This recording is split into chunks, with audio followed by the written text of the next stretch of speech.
exclusive story then, and the trouble for Kingfisher Airlines just continues. State Bank of India could classify its 1,400 crore rupee exposure to the airline as a non-performing asset. Now, while other lenders are also considering similar action, we've got Anirudh Ghosh joining us from the newsroom to take us through more details of what he has. Anirudh, does this essentially mean that the way forward for Kingfisher looks a little patchy?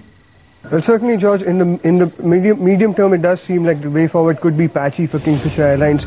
Remember that State Bank of India is the largest lender to Kingfisher Airlines at this point of time. The exposure at about 1,400 crore rupees.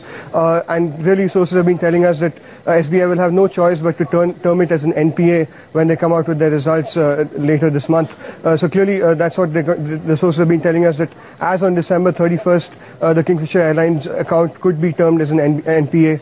That, of course, is going to translate into a provisioning requirement of about 280 crore rupees for State Bank of India alone. Now, of course, a lot of banks who we've been speaking to, banks like Bank of Baroda, Bank of India, IDBI Bank, and even ICICI Bank have exposures to Kingfisher Airlines.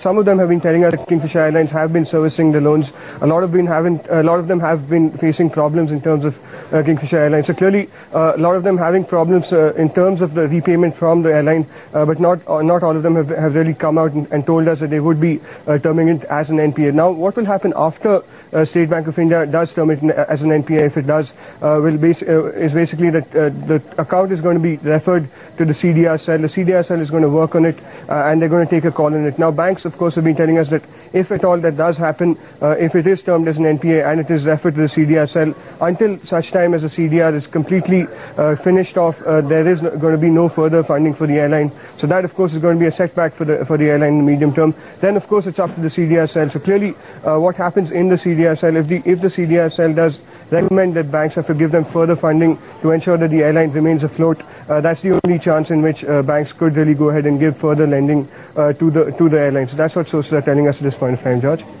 Right, and Anirudh, you've obviously spoken to Kingfisher Airlines. What are they saying? Yes, we have reached out to Kingfisher Airlines as well. They haven't come out with a comment on that as yet. So clearly we're waiting for a comment from them. But as far as Kingfisher Airlines is concerned, they haven't really commented on our story at this point of time.